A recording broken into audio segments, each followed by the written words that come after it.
ఏపీలో operation trace సత్ఫలితాలిస్తోంది. 6 ఏళ్ల కిందట కనిపించకుండా పోయిన తల్లి, 2 పిల్లలను ఆపరేషన్ ట్రేస్ ద్వారా ఏలూరు పోలీసులు గుర్తించారు. ఈ ముగ్గురిని డీఎస్పీ శ్రవణ్ కుమార్ కుటుంబ సభ్యులకు అప్పగించారు.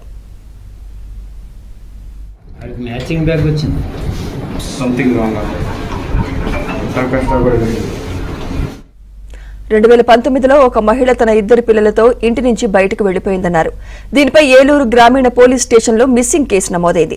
డీఎస్పీ శ్రవణ్ కుమార్ ఆధ్వర్యంలో ట్రేస్ టీం టెక్నాలజీ సహాయంతో తల్లి, 2 పిల్లలను వరంగల్లో ఉన్నట్లు గుర్తించారు. వారిని సురక్షితంగా తీసుకొచ్చి భర్తకు కుటుంబ సభ్యులు అప్పగించారు. చిన్నారులకు బ్యాగ్, పుస్తకాలను ఏలూరు డీఎస్పీ శ్రవణ్ కుమార్ అందించారు.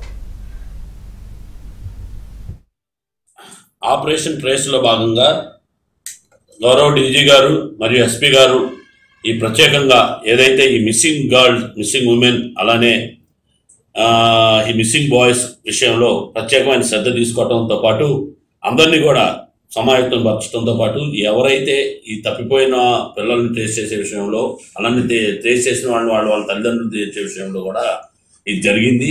ముఖ్యంగా ఏంటంటే 2019లో మన ఏలూరు రూరల్ పోలీస్ స్టేషన్లో ఇలా మేము పై అధికారులు ఇచ్చిన ఆదేశాల ప్రకారం మేము చెక్ చేస్తుండగా ఈ రకమైనటువంటి ట్రేస్ కావాల్సినటువంటి లిస్ట్ తీసాం. దాంట్లో చూస్తే ఒక ఉమెన్ వాళ్ళ 2 పిల్లలు తీసుకుని 2019 నుంచి కూడా కనపడటం లేదనే దాని మీద తీసుకోవడంతో పాటు ఒక ప్రత్యేకంగా ఒక టీం తయారు చేసేసి దీని మీద దర్యాప్తు చేయడం జరిగింది. ఈ దర్యాప్తు చేస్తే చివరికి చూస్తే ఈ అమ్మాయి తప్పిపోయిన మహిళ ఆ పిల్లలతోటి వరంగల్లో ఉండటం అనేది చేసాము. ఈ వరంగల్లో ఉండటంతో ఇమీడియట్ గా టీం పంపించేసి ఈ రోజు రెస్క్యూ చేసి ఈ రోజు మా భర్త, అత్తమామ దగ్గర చేర్చడం జరిగింది.